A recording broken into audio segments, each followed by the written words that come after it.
This insane rally that we just had looks like it's reversing. With that being said, the SPY, we are going down almost the third day in a row. We can either make or break. We can either go back downwards and or go upwards. We got a lot to talk about, a lot of tariff news, a lot of news in general, some stocks to look at, supports and resistance, and some plays to make a decent amount of money today. Honestly, stock markets are very, very hard to master, especially becoming profitable. I made a course, all in one course, that kind of explains how to become profitable, how to read charts, and how to get into some option plays and just plays in general. So this course is literally $199. I'll guarantee you'll make your money back first day that you trade.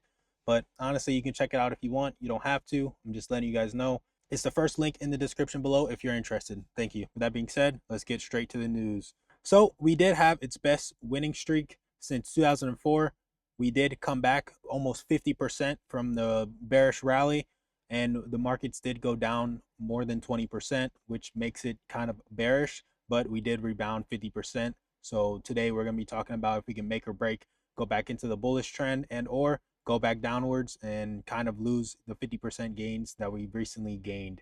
Goldman says bear market rallies are the norm. Basically saying this 50% rally, which is insane. I mean, it hasn't happened since 2004 as we just seen, but saying that rallies can happen in a bear market and we probably are still in a bearish trend to say. So keep that in mind because we can go down a bunch, and especially if we make new lows, that's nearly 10% of the overall market. Chinese stocks rise after holidays and optimism over the trade. So basically, we are kind of trying to get into some deals with China to kind of make the 145% tariffs go down more, but it is still in works. So we're kind of just waiting on an overall deal now. That did kind of fuel the rally overall with the overall stock market, but now we're kind of just in between waiting for deals to happen and stuff like that.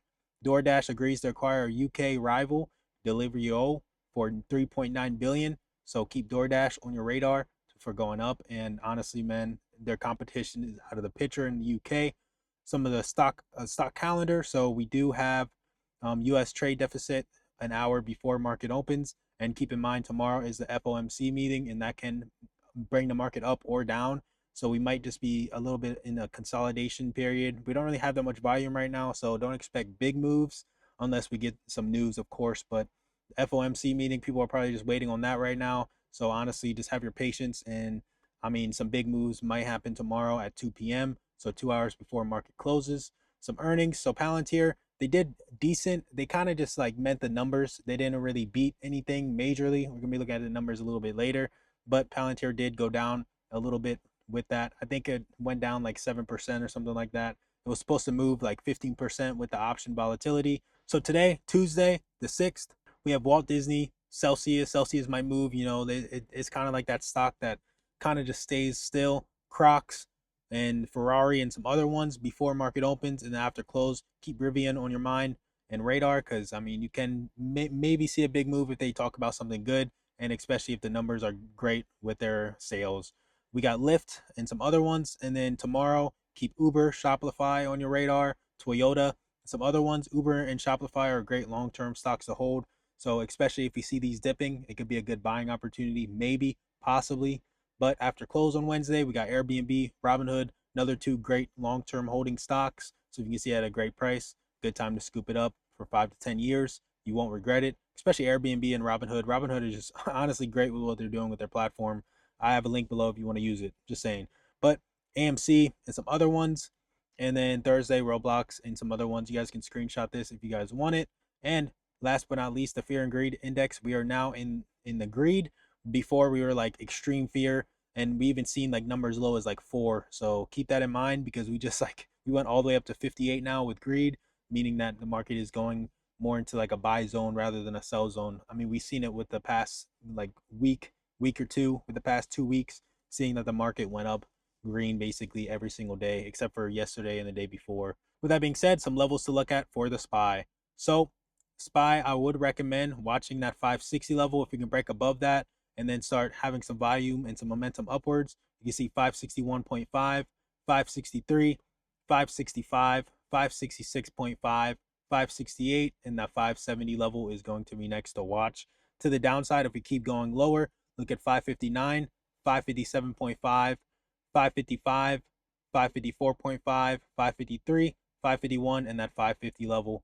I'm giving you guys shorter levels just so that you can watch some potential bounces. So you can either, once it goes down, let's say 555, and we see a bounce off 555, there's a chance that it can go up and maybe rebound and just make like a bottom for the day.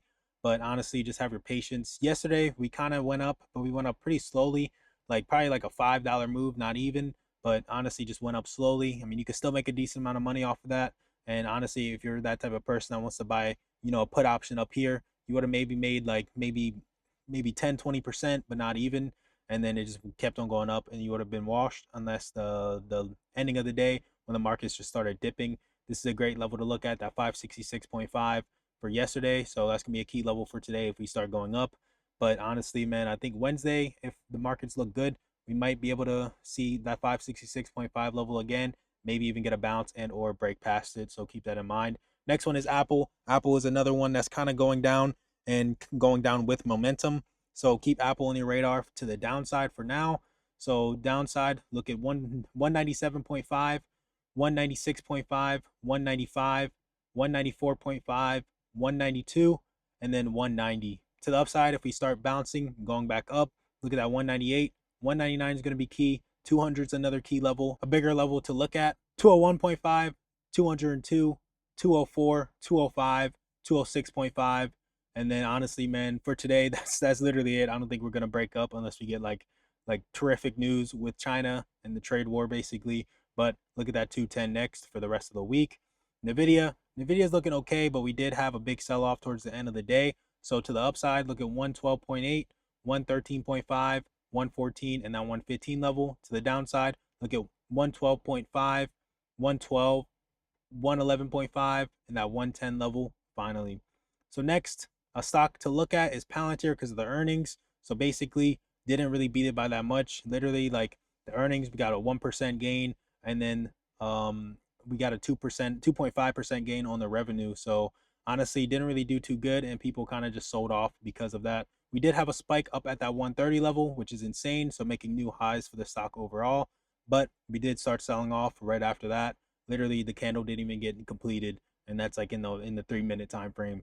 But to the upside, look at that 114, 116, 119, and 120, and then 124.2, 125, and then the highs of 130. If we can kind of beat that, we might get a little bounce off, maybe, and or break past it. And then to the downside, look at 111, 110, 107, 105, and then that $100 level to the downside if we start selling off once again. Next one is Tesla, another one to keep on your radar because of the movements. We are kind of moving down, but we did kind of rally back, but then that big sell off towards the end of the day didn't really look too good. So we are back down to the lows from yesterday. So look at that 275, 270, and that 268, and then all the way down to that 265. To the upside, look at 280. 280 is going to be key. And then after that, 283. And then past that 283, look at 285 and then 290 level. But honestly, I don't think we'll get up to 290 unless, some great news, of course, or we just get some great momentum upwards. But mainly just, we're basically just waiting on news. Google, we're having a lot happen to Google, especially with their revenue and stuff like that, and just honestly, just legal actions. So to the downside, 164.5, 163, 160, and then that 159. To the upside, look at that 165, 167, and that 168, and all the way up to that 170. But Google moves very, very slow, low volume, and just be very, very patient with this one. So next, we're getting some decent news with Bitcoin, but it's kind of been moving up and down for the past couple of days and kind of had a little bit of a sell-off down at that 97K level. So with that being said, some stocks to look at, MSTR, of course. So if Bitcoin rallies up and or goes down, just honestly, it follows Bitcoin in a little bit with the SPY. So to the upside, look at 385, 390, 395, and that 400 level, of course. And then the highs of 403.8. To the downside, basically just whole numbers. So look at that 380 first, 378, of course, and then 375. Down below that, 370. MSTR is a great stock to trade, especially moving with Bitcoin.